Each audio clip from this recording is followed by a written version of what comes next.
एक बात आपसे कहूं, कितना भी कमा लो, दुनिया कितनी बेवफा है सोचो।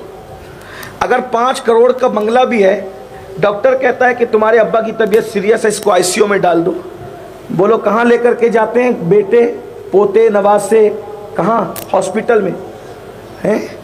5 करोड़ का बंगला रह गया पीछे, बीमारी हुए, बंगला छूटा, और कहाँ दाखिल हो रहे? हॉस्पिटल में। हॉस्पिटल में किराए के मकान में, हॉस्पिटल किराए का ही तो है। बेड का 2000 देना पड़ेगा, 5000 देना पड़ेगा, 10,000 देना पड़ेगा, 25,000 देना पड़ेगा, अरे कितना भी दो, लेकिन है तो किराए का। इंसान तेरी बेबसी तो देख, ओ आखिरत से दिल न लगाकर दुनिया से दिल लगाने वाले तेरी बेकसी तो देख कि तू हॉस्पिटल के पलंग पे पड़ा हुआ है, तेरे कपड़े उतार के, कीमती कपड़े उतार के तुझे हॉस्पिटल के कपड़े पहना दिए गए हैं, और तेरे घर में एक से खाना तैयार हो रहा है, डिशें तैयार हो रही है, और तुझे हॉस्पिटल की बगैर नमक की दाल रोटी दी जाए। ये है तेरी दुनिया, ये है तेरी दुनिया जिस पर तूने दीन को बेचा।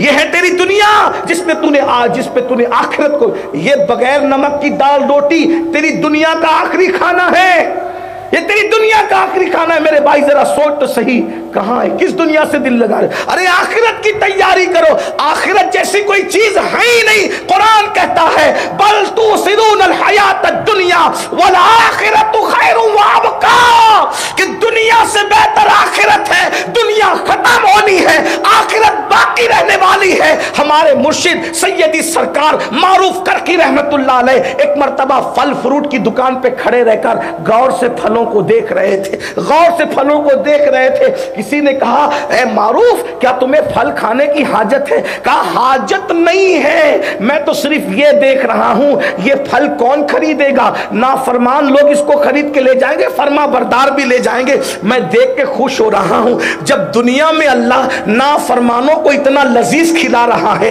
तो जन्नत में फर्मा बरदारों को कैसा लजीज खिलाएगा। गौर तो फरमाए, जब नाफरमानों को इतनी अच्छी ग़िज़ाएं मिल रही है, और याद रखना फल जन्नत के दुनिया के फलों की तरह नहीं है। उनकी लज्जत, दुनिया के आम की एक ही लज्जत हो, एक किस्म का आम है हाफूस, उसकी एक ही लज्जत हो, एक किस्म का आम है लंगड़ा, उसकी एक ही लज्जत होगी। इसी तरह और भी आमों की किस्में, लेकिन ये जन्नत के आमों की खुसूसियत है, जितनी चुस्कियां बदलती रहेगी उसकी लज्जतें बदलती रहेगी। जन्नत की नेमतें, जन्नत की नेमतें, जन्नत की नेमत। अगर जन्नत का जिक्र करूं तो आपको हैरत हो, लेकिन जन्नत है बहुत मुश्किल नहीं। कुछ लोग समझते बहुत मुश्किल है, तबलीगी जमात वालों ने बहुत मुश्किल करके जन्नत पेश की, और आपके शायरों ने बहुत आसान करके जन्नत पेश की, लेकिन ना उतनी मुश्किल है जितनी जमात वाले कह रहे हैं, और ना इतनी आसान है जितना आपके शायर लोग कह रहे हैं। बल्कि हमारा दीन अहले सुन्नत व जमात एतदाल का मसलक है, जिसमें न इफरात है, न तफरीत है, न उतनी मुश्किल है जो बिदअतियों ने की है, न इतनी आसान है जो शायरों ने की है। फिर जन्नत है क्या? तो जन्नत ये है, मेरे इमाम कहते हैं, वो तो निहायत सस्ता सौदा बेच रहे हैं जन्नत का।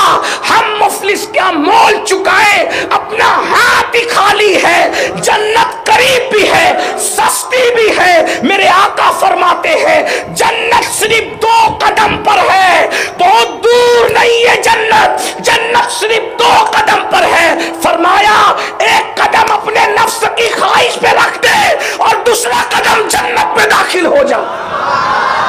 इतनी सस्ती है, नफ्स की ख्वाहिश पे कदम रख दो। नफ्स कहता है फजर में सोना है, उस पे कदम रख दो, मुझे उठना है, क्योंकि मेरे नबी की आंखों की ठंडक मुझे आवाज दे रही है।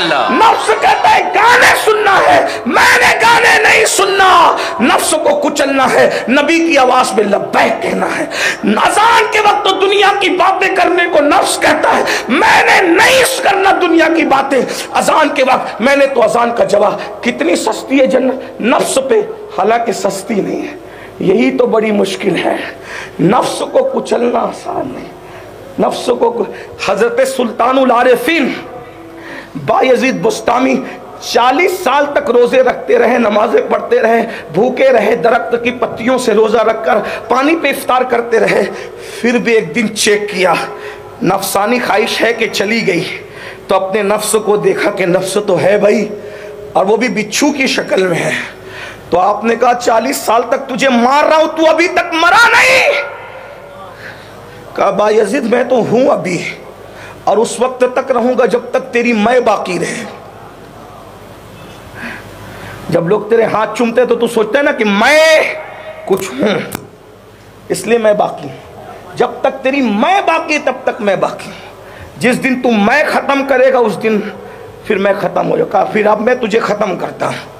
अब तक बायजीद इज्जत बचाता फिरता था, अब बायजीद इज्जत लुटाने आ गया। कहा कि मैं खत्म हो जाए। जुमतुल वदा के आखिरी दिन, यानी रमजान के आखिरी दिन को जुमतुल वदा कहते हैं। उस दिन ऐसा काम बताऊंगा नहीं क्या किया, लेकिन ऐसा काम किया बाजार में चलते चलते कि पूरा बुस्ताम मारने पीटने लग गया। खूब मारा। अब तक तो इसको वली समझते थे, ये वली नहीं, ये रोजा भी नहीं रखता, ये रोजा भी नहीं रखता। हमारा पीठा। याद रखना, कौन क्या करता है नहीं करता इसके चक्कर में न पड़ा कर। हमने क्या करना उसके चक्कर में रहो। पब्लिक का काम इतना है, अलैकुम अनफुसकुम, सिर्फ अपनी फिक्र कर। हाँ, बाकी अल्लाह वाले कब क्या करते हैं ये हमें खबर ही नहीं है, और वो क्यों क्या करते हैं ये वही जानते हैं। इसलिए विलायत की दुनिया में दखल देने की कोशिश मत किया करो, वो आपका सब्जेक्ट ही नहीं है। जो आपका सब्जेक्ट नहीं है उस सब्जेक्ट में मत घुसा करो। इसको हमारी जबान में हम कहते हैं कि बिच्छू का मंत्र याद नहीं तो सांप के बिल में हाथ नहीं डालना चाहिए। ऐसे ही जिसे गुस्ल और वुजू याद नहीं है वो तसव्वुफ पर एतराज करने खड़े हो गए हैं। ये हाल है लोगों का। जिन्हें 5 कलमे याद नहीं है वो सूफिया पे एतराज करने के लिए खड़े हो गए। ये बहरहाल मैं अर्ज कर रहा था। तो जब खूब मारपीट हुई, बाल बिखर गए और खूब बेइज्जती हुई, तो अब चेक किया कि नफ्स कहाँ है, कुछ नहीं था। तो कहा तेरी मैं खत्म हुई तो मैं भी खत्म हूं। बड़ी खतरनाक है ये मैं, और मैं सबके पास है। और जब तक मैं है नफ्स है, जब तक नफ्स है नफसानी ख्वाहिशात है। जिस दिन नफसानी ख्वाहिशात खत्म हुई, कहा जन्नत में तुझ में कोई हिजाब ही नहीं, बहुत करीब है जन्नत।